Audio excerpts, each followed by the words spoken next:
Hello everyone, আসসালামু আলাইকুম। আশা করি সবাই ভালো আছেন। আমরা ভালো আছি আলহামদুলিল্লাহ। আমি আগেই বলেছিলাম কুয়াশা উৎসব 1431 এর আন্তপান্ত পুরো ভিডিও দেখাবো ইনশাল্লাহ। তো পাশেই থাকুন, পুরো ভিডিও দেখতে থাকুন। কুয়াশা উৎসবের সবচেয়ে বড় দৃষ্টিনন্দন ছিল আমার কাছে এরকম মশালগুলা কোনায় কোনায় জ্বালিয়ে রাখছিল, এটা একটা বিষয়।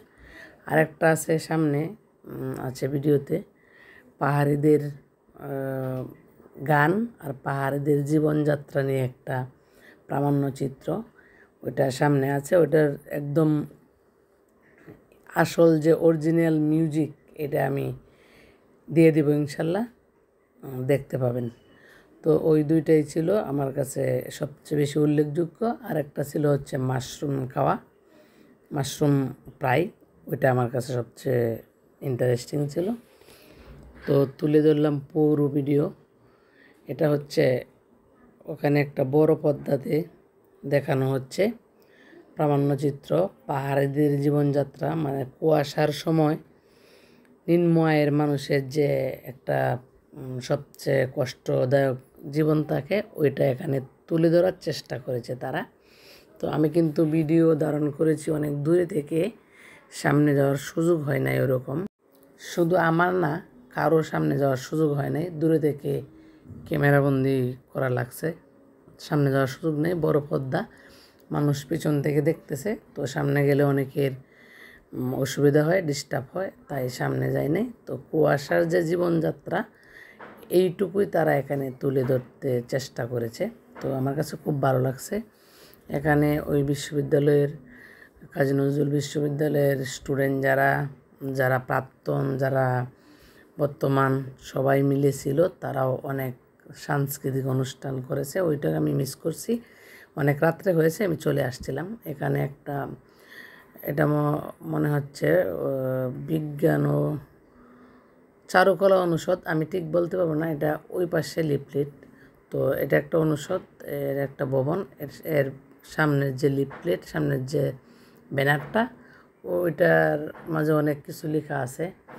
তো এটার বিস্তারিত, তো ওখানে যারা স্নাতকোত্তর লাভ করে এমন কিছু দৃশ্য তুলে ধরার চেষ্টা করেছে। বিভিন্ন রাষ্ট্রের অনেক স্টুডেন্টদের অনেক কিছু এখানে হয়তো বা আছে এই ছবিতে। যাই হোক, আমি এত বেশি এটা তুলতে পারি না। এটা উপরে ছিল ব্যানারটা, ভালো লেখা ওঠেও নাই। চলে এলাম মাশরুমের এখানে। মাশরুম খেয়েছি, কেমন হয়েছে ওইটার বৃত্তান্ত আমি আগেই বলেছি, এখন আর বলবো না। এটা শুধু দেখানোর জন্য এখানে দিলাম।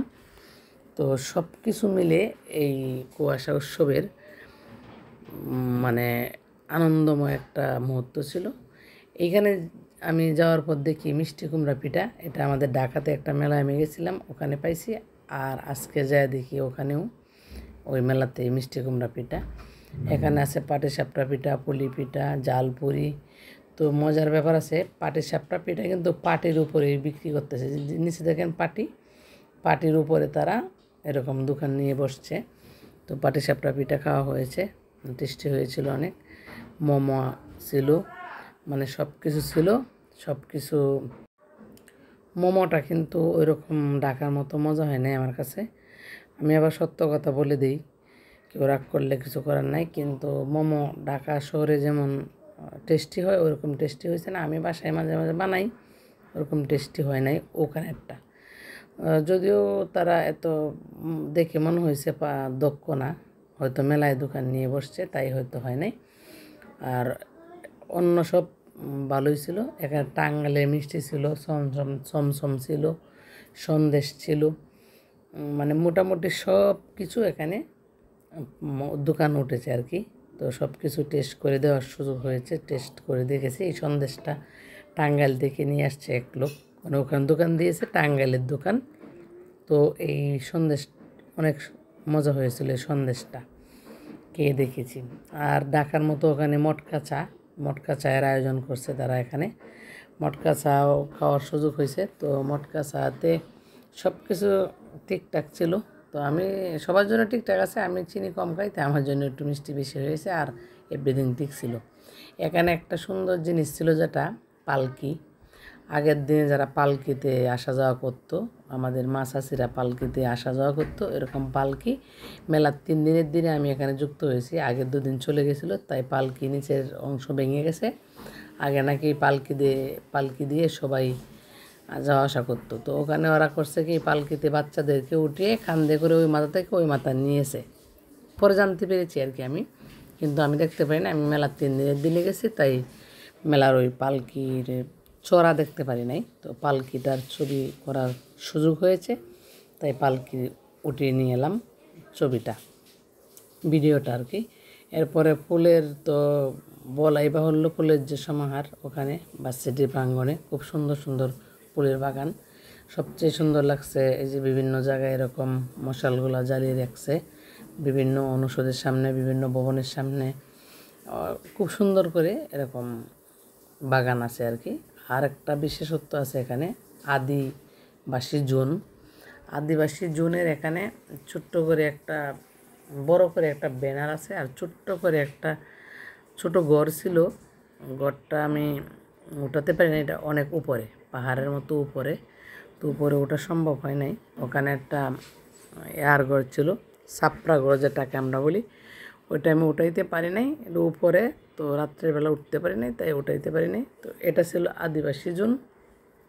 বিশেষ করে এখানে যাদের জীবনযাত্রার ছবি তুলে ধরছে তারা নিম্নআয়ের মানুষ, আর আদিবাসীদের যারা পাহাড়ে বসবাস করে তাদের জীবনযাত্রা কুয়াশার দিনে কেমন হয়, আর এই সবগুলা তারা তুলে ধরার চেষ্টা করছে এখানে। একদম আরেকটা বিশেষত্ব হচ্ছে, যার নামে যে মানে যে জাতীয় কবির নামে, যে মহাপুরুষের নামে আমাদের এই ইউনিভার্সিটি, কাজী নজরুল ইসলাম ইউনিভার্সিটি, জাতীয় কবি কাজী নজরুল ইসলাম ইউনিভার্সিটিতে ওনার এই যে এটা আছে, ওনার যে ভাস্কর্য আছে, এই ভাস্কর্য এখানে আমি তুলে ধরেছি।